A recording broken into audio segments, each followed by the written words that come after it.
नमस्कार। के स्टोन में आपका स्वागत है। दोस्तों, आज हम लेकर आए हैं एक ऐसी कहानी जो दिल दहला देने वाली है, रोंगटे खड़े कर देने वाली है। ये कहानी है एक स्कूल के चपरासी और एक स्कूली छात्रा की। लेकिन ये कोई साधारण प्यार की कहानी नहीं है। ये एक ऐसा जुनून है जो अंधेरे में खो गया, एक ऐसा रहस्य है जो स्कूल की दीवारों में दफन है, और एक ऐसा सच जो शायद ही कोई जान पाया। तो बने रहिए हमारे साथ और डर को महसूस कीजिए चैनल के बारे में। दोस्तों, के स्टोन एक ऐसा चैनल है जहां आपको मिलती हैं सबसे डरावनी, सस्पेंस से भरी और रहस्यमयी कहानियां। अगर आपको ऐसी ही सनसनीखेज कहानियां पसंद है तो चैनल को सब्सक्राइब जरूर करें और घंटी का आइकन दबाएं ताकि आप हमारी कोई भी वीडियो मिस न करें। चलिए अब शुरू करते हैं आज की कहानी। सुबह के 6 बजे थे। सर्दियों का मौसम था और कोहरा इतना गहरा था कि स्कूल की इमारत का ऊपरी हिस्सा दिखाई नहीं दे रहा था। रमेश कुमार, उम्र 42 साल, अपनी झाड़ू लेकर स्कूल के मुख्य गेट की तरफ बढ़ रहा था। उसकी चाबियों का गुच्छा हर कदम पर एक डरावनी आवाज कर रहा था। वह इस सरस्वती शिशु मंदिर का चपरासी था और 20 साल से यहां काम कर रहा था। उसके लिए इस स्कूल की हर दरार, हर कोना, हर आवाज बिल्कुल अपनी थी। उसने गेट की ताला खोला। पुराने लोहे के गेट की चरचराहट ने सन्नाटे को चीर दिया। अंदर का वातावरण बिल्कुल स्तब्ध था। तभी उसकी नजर स्कूल के मैदान में पड़ी एक चीज पर गई। वहां घास पर एक लाल रंग का डायरी का पन्ना पड़ा था जो ओस की बूंदों से भीगा हुआ था। रमेश ने उसे उठाया। उस पर लिखा था, वह मुझे देख रहा है हर वक्त, क्लास में, लाइब्रेरी में, यहां तक कि वॉशरूम में भी। मुझे किसी पर भरोसा नहीं। रमेश का दिल जोर से धड़क उठा। ये लिखावट वह पहचानता था। ये प्रिया की थी। प्रिया मेहरा, क्लास 12th ए की सबसे खूबसूरत और होनहार लड़की, उम्र 18 साल। रमेश उसे दूर से देखता रहता था। उसके लंबे काले बाल, उसकी हंसी, उसकी बातचीत का अंदाज, सब कुछ उसे मंत्रमुग्ध कर देता था। उसका यह प्यार एक सामान्य आकर्षण नहीं रहा था, यह एक ऑब्सेशन बन चुका था। वह उसकी एक एक हरकत पर नजर रखता था, बिना किसी को शक हुए। उसने डायरी का पन्ना अपनी जेब में रख लिया। आज प्रिया स्कूल आएगी और वह उससे इस बारे में पूछेगा। यह सोचकर उसके चेहरे पर एक हल्की सी मुस्कान आ गई। क्लासेस शुरू हो गईं। रमेश अपना काम करते हुए भी 12th ए की क्लास के बाहर ही मंडरा रहा था। दोपहर की छुट्टी में जब प्रिया अपने दोस्तों के साथ बाग में बैठी थी, रमेश ने हिम्मत जुटाई। वह उसके पास गया। प्रिया बेटा, उसने अपनी नरम आवाज में कहा, यह तुम्हारा तो नहीं है। उसने वह कागज का टुकड़ा निकालकर दिखाया। प्रिया ने उसे देखा। उसकी आंखों में एक पल के लिए डर दौड़ गया। उसने कागज को झपट्टे में ले लिया। यह आपको कहां मिला? उसकी आवाज में घबराहट थी। सुबह मैदान में पड़ा था, रमेश ने कहा। क्या कोई तुम्हें परेशान कर रहा है बेटा? प्रिया ने इधर उधर देखा, फिर धीरे से कहा, अंकल, मुझे लगता है कोई मुझे फॉलो कर रहा है। मुझे अजीब सी फीलिंग आती है।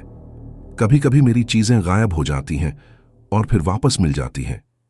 रमेश का चेहरा गंभीर हो गया। चिंता मत करो बेटा, मैं हूं ना, मैं ध्यान रखूंगा। तुम्हें किसी की जरूरत हो तो मुझे बताना। उस दिन के बाद से रमेश और प्रिया के बीच एक अजीब सा रिश्ता बन गया। प्रिया उसे अपना संरक्षक मानने लगी और रमेश के लिए यह उसके सपने को सच होने जैसा था। अब वह उसके और करीब आ सकता था, लेकिन उसके मन का अंधेरा हिस्सा जानता था कि प्रिया जिस किसी से डरती है वह और कोई नहीं बल्कि वह खुद है। रमेश के पास स्कूल के स्टोर रूम की एक डुप्लीकेट चाबी थी जिसके बारे में किसी को पता नहीं था। उस स्टोर रूम की एक दीवार झूठी थी जिसके पीछे एक छोटा सा अंधेरा कमरा था। वहां पर रमेश ने प्रिया की तस्वीरें, उसकी गिरी हुई कलम, उसका रुमाल और भी न जाने क्या क्या जमा कर रखा था। यह उसका प्यार का मंदिर था।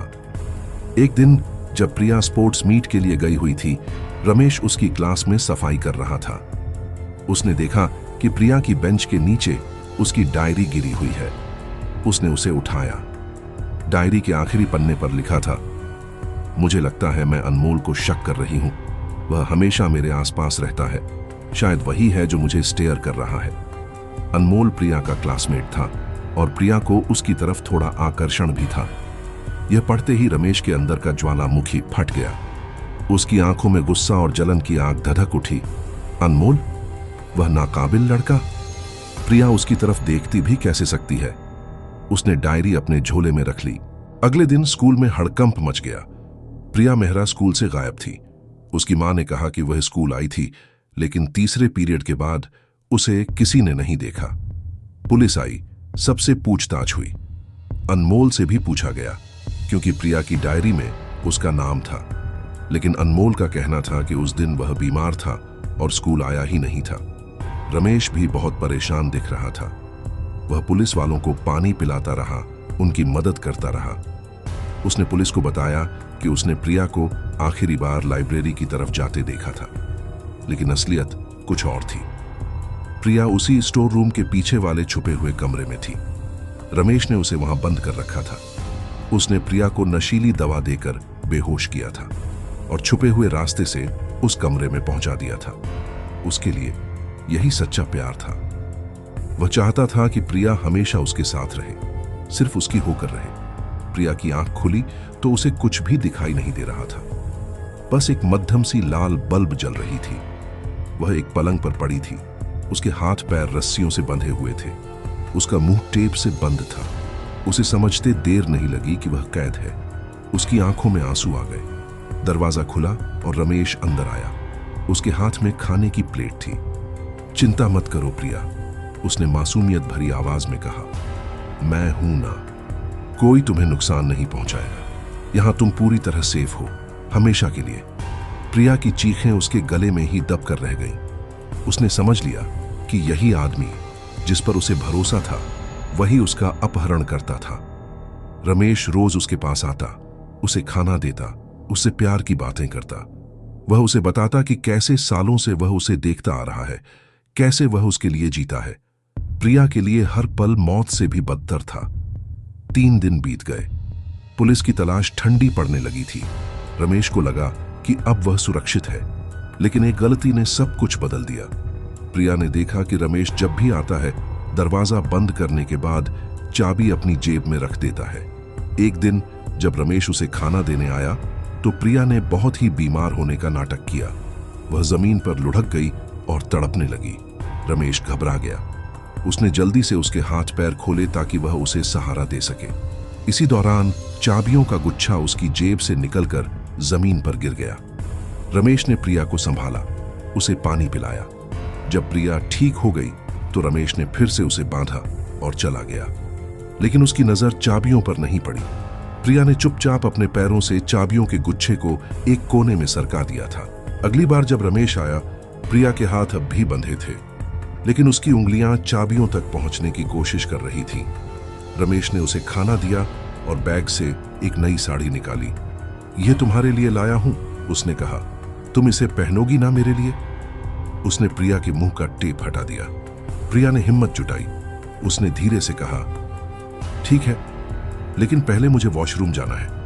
रमेश थोड़ा झिझका, फिर बोला, ठीक है, लेकिन कोई शोर मत करना। उसने उसके पैर खोल दिए और उसे बाहर वाले स्टोर रूम में स्थित एक छोटे से बाथरूम तक ले गया। प्रिया ने अंदर जाकर दरवाजा बंद किया। उसका दिल धड़क रहा था। उसने खिड़की से बाहर झांका। वह दूसरी मंजिल पर थी। नीचे कूदना मौत को दावत देना था। तभी उसने स्टोर रूम में रमेश का फोन बजते सुना। शायद स्कूल का कोई काम था। रमेश बाहर गया, लेकिन दरवाजा बंद करके ताला लगा दिया। प्रिया के पास समय था। वह तेजी से बाथरूम से निकली और उस झूठी दीवार के पास गई जहां से वह कमरे में आती जाती थी। उसने चाबी से ताला खोलने की कोशिश की। पहली चाबी नहीं लगी, दूसरी नहीं, तीसरी। आखिरकार एक चाबी लगी और दरवाजा खुल गया। वह बाहर निकलकर स्टोर रूम के मुख्य दरवाजे की तरफ भागी, लेकिन वह दरवाजा बाहर से बंद था। तभी उसे पीछे कदमों की आवाज सुनाई दी। रमेश वापस आ चुका था। उसकी आंखें गुस्से से लाल थीं। तुम मुझे धोखा दे रही थी प्रिया। उसकी आवाज में एक डरावनी शांति थी। मैंने सोचा तुम मुझसे प्यार करती हो। मैंने तुम्हारी इतनी केयर की और तुम मुझसे भागने की कोशिश कर रही हो। अंकल, कृपया मुझे जाने दीजिए, प्रिया रोते हुए बोली। मैं किसी से कुछ नहीं कहूंगी। नहीं, रमेश चीखा, तुम मेरी हो, हमेशा से मेरी हो। मैं तुम्हें किसी और के लिए नहीं जाने दूंगा। अनमोल के लिए तो बिल्कुल नहीं। ये कहते हुए वह उसकी तरफ बढ़ा।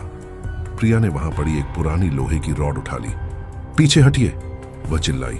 इतने में बाहर से सायरन की आवाज सुनाई दी, दूर लेकिन नजदीक आती हुई। रमेश का चेहरा फीका पड़ गया। प्रिया ने मौका देखा और जोर जोर से चीखना शुरू कर दिया और लोहे के दरवाजे पर रॉड से खटखटाने लगी। चुप रहो, रमेश दहाड़ा, लेकिन बहुत देर हो चुकी थी। स्टोर रूम का दरवाजा जोरदार धक्के से टूट गया। पुलिस अंदर घुस आई। एक सिपाही ने पहले ही स्कूल के कैमरा फुटेज में रमेश को उस दिन प्रिया को लाइब्रेरी की तरफ नहीं बल्कि स्टोर रूम की तरफ जाते देखा था। और आज अनमोल को याद आया था कि उसने प्रिया की डायरी में रमेश का जिक्र भी देखा था, जिसे उसने पुलिस को बताया। रमेश को गिरफ्तार कर लिया गया। जब पुलिस ने उस छुपे हुए कमरे को देखा तो सबकी रूह कांप गई। वहां प्रिया की सैकड़ों तस्वीरें, उसके कपड़े और उसके बालों का एक लॉकेट था। प्रिया को सुरक्षित बाहर निकाल लिया गया। वह सदमे में थी। कई हफ्ते बाद की बात है। प्रिया धीरे धीरे ठीक हो रही है, लेकिन उसके मन के घाव आज भी हरे हैं। स्कूल ने नए सुरक्षा नियम बनाए हैं। रमेश जेल में है, उसके खिलाफ कई मामले चल रहे हैं, लेकिन कहानी यहां खत्म नहीं होती। कल रात स्कूल के नए चपरासी ने सुना कि स्टोर रूम से किसी के रोने की आवाज आ रही है। जब उसने देखा तो वहां कोई नहीं था। सिर्फ जमीन पर एक लाल रंग का डायरी का पन्ना पड़ा था, जिस पर लिखा था, वह अब भी यहां है। तो दोस्तों, कैसी लगी आपको यह डरावनी और सस्पेंस से भरी कहानी? अगर आपको यह कहानी पसंद आई हो तो लाइक जरूर करें, चैनल को सब्सक्राइब करें और कमेंट में बताएं कि आपको किस चैप्टर में सबसे ज्यादा डर लगा। जल्द ही मिलेंगे एक और नई केस स्टोन स्टोरी के साथ। तब तक के लिए सावधान रहें, क्योंकि आप कभी नहीं जानते कि आपके आसपास कौन सा रमेश छिपा बैठा है।